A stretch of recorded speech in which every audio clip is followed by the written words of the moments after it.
Crossing 1 light-year sounds like a problem of distance. It isn't. Distance is the easiest part. Humanity's fastest spacecraft proves that before it even leaves the solar system. Ignition, the fastest machine our species has ever built, pulls away from Earth. 690,000 kilometers per hour. Within the hour, the Moon is behind it. Within weeks, so is Mars.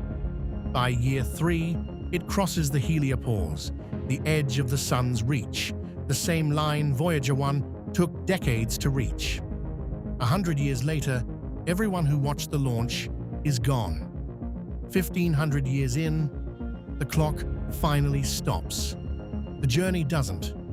1,500 years of non-stop travel at the fastest speed our species has reached, just to cross 1 light-year, a distance astronomers mention like it's nothing.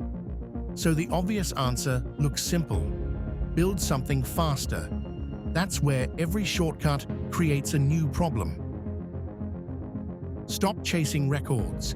Aim for a real fraction of light speed instead. 10% gets the trip down to 10 years. 20% brings it to 5. That number already exists on paper. It's the actual target of Breakthrough Starshot, a ground-based laser array designed to push a sail to exactly that speed. One detail sits buried inside that plan. The object Starshot is built to move, weighs about as much as a paperclip. Scale that same push-up to something built to carry a person, and the numbers stop looking like engineering. They start looking impossible. A ship heavy enough for a crew needs more than a stronger engine. Every extra ton on board adds its own extra cost in energy, just to reach the same speed as before. But speed itself is the real multiplier. Kinetic energy doesn't rise at the same rate as velocity. It rises with velocity squared.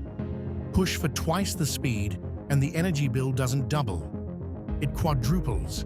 Add a hull, add life support, add food, water, and enough fuel to slow down again at the far end. Each addition raises the baseline. Then the push toward real speed multiplies that baseline on top. Total it up, and reaching even 10% of light speed now costs more energy than our entire species currently produces in a year. All of it spent on one ship. Put a real number next to that claim. Every power plant, every reactor, every dam on Earth combined generates roughly 170,000 terawatt-hours of electricity across a full year. That entire global output, saved instead of spent, still wouldn't be enough to push one crewed ship to 10% of light speed.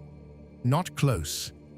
Slowing back down at the destination costs the exact same amount, a second time.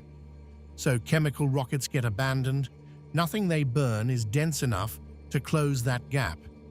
Engineers turn to antimatter instead, the only fuel with enough energy packed into a single gram to make the math work. Converted cleanly, that 1 gram could outperform tons of any chemical propellant ever built. Then the manufacturing catches up with the theory. Humanity has never produced more than a few billionths of a gram of antimatter at once, and every one of those billionths cost millions to make. So attention shifts to fusion, the same reaction powering every star in the sky, shrunk down into an engine. Decades of research later, no reactor on Earth has managed to sustain that reaction for longer than a few minutes at a time. Each fuel solves the equation on paper and collapses the moment it has to be built. Someone always proposes skipping the sprint entirely. Forget a real fraction of light speed. Build something enormous instead, a ship meant to spend centuries in transit from the very first day it's assembled. A generation ship. No blue shift to survive. No dust storm arriving at a fifth of light speed. Just time spent the way any long voyage spends it. except a ship built to carry people for centuries stops being a vehicle in any normal sense. It becomes a sealed world, and everything inside that seal has to keep working without a single resupply run, ever, for as long as the crossing takes. Air gets recycled, filtered, scrubbed, pushed back into circulation over and over. No recycling loop on any engineered system runs at a full 100%, this one included, which means every cycle loses a sliver of what it started with. Spread that small loss across centuries, and a leak too minor to notice in year 1 becomes the mission's actual ending point in year 200. Food comes from farms built directly into the hull, feeding generations of people who never chose to be born into a mission that was already decades old by the time they took their first breath. Every mechanical system on board carries a working lifespan measured in decades.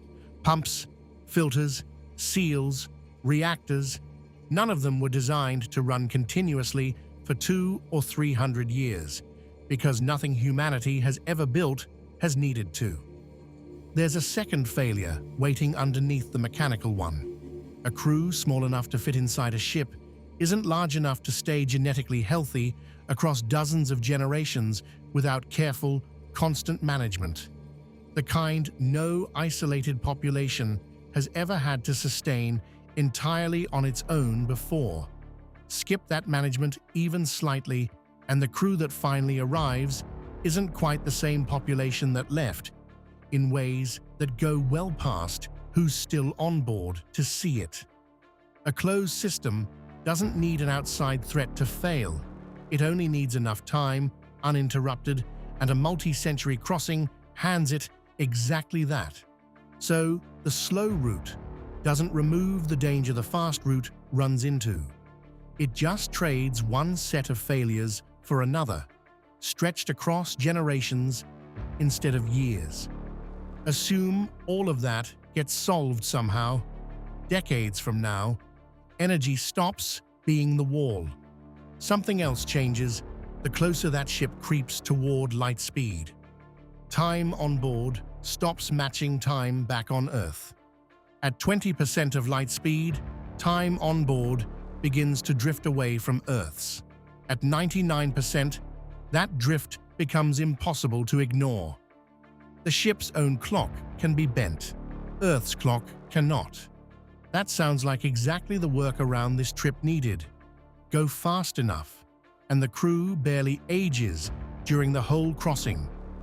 Except reaching that speed puts the ship directly in the path of something it was never built to survive.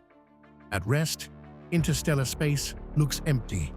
Scattered atoms, a little dust, spread so thin it barely registers as anything. At 20% of light speed, that description stops applying. A single grain of dust, smaller than a grain of sand, no longer drifts past the hull. It slams into it, releasing the force of a small explosive charge. One grain, then another, every single hour, for years, without one miss allowed the entire way. The faster the ship moves to protect the crew from aging, the more violently ordinary dust starts behaving directly in front of it. Assume the dust problem gets solved.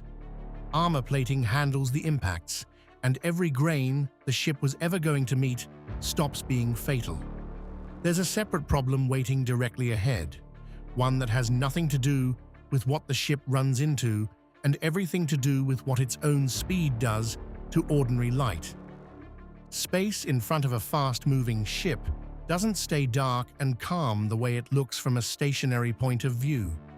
Starlight, arriving from ahead, along with the faint microwave glow left over from the early universe, both compress the faster the ship closes in on them, their wavelengths squeezed shorter by an effect called blue shift. At low speed, that shift barely registers, a rounding error in the data. At a real fraction of light speed, ordinary starlight stops behaving like light. It shortens into ultraviolet, then X-rays, then gamma radiation, arriving from directly ahead in a beam the crew cannot look away from and cannot fly around. The same faint background radiation, filling every corner of the universe, harmless at rest, becomes a wall the ship is flying straight into on purpose. The instant its speed crosses into the exact range that was supposed to solve every earlier problem. Physicists studying early interstellar propulsion concepts flagged this exact effect decades before any ship existed to test it. The math didn't change in the meantime. It just waited. Push harder to shorten the trip, and every earlier fix undoes itself at once. The energy required climbs. The dust grows more dangerous. And now, the light filling the sky ahead becomes something the crew has to survive being inside of for every year of the crossing, not just the moment of impact. Add armor to the leading edge, and both the impacts and the radiation stop being fatal. Problem solved on paper.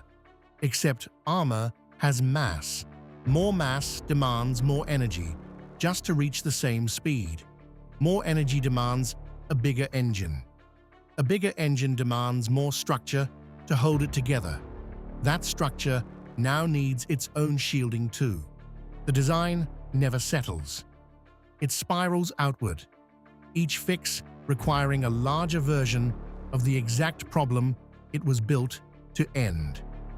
Assume every one of those problems gets S. Solved. The energy exists. The fuel holds. The shielding survives both the dust and the radiation. The ship actually gets there. Sending word of that back doesn't happen quickly either. A signal moving at light speed still needs a full year to cross the same distance the ship just spent decades, maybe centuries crossing. Whoever launched that mission isn't hearing back next week or even next year. They're hearing back after the message has already spent a full year in transit on its own, stacked on top of everything the voyage itself cost. And that's only one direction. Send a question out to the ship, wait for a reply, and 2 full years pass before either side knows what the other actually said. Mission Control was never managing a live voyage. It's reading messages that are already old the moment they arrive, sent by people who by then might be living through something entirely different from what the message describes. Getting there was never the finish line. It's the point where the silence starts and where it never fully stops again. Follow the whole trip back to the start. Build the fastest machine our species has ever made, and 1 light year still costs 1,500 years. Chase a real fraction of light speed instead, and the energy required outpaces everything humanity currently produces. Slow the trip down to avoid that cost, and the ship itself becomes the thing that eventually fails. Solve the energy question, and light speed itself starts bending time in the crew's favor. Reach the speed needed to make that bend matter, and ordinary dust turns into something capable of tearing the hull apart. Shield against the dust, and the light filling the sky ahead turns into radiation the crew still has to survive. Shield against all of that, and the shielding becomes the exact weight that made reaching that speed impossible in the first place. Every fix closes the loop it was meant to open. Nobody currently alive knows exactly where that loop breaks. So crossing 1 light year was never really a problem of distance. Distance was only the first question, and the easiest one to answer. Everything after that is what keeps turning a simple distance into an impossible mission.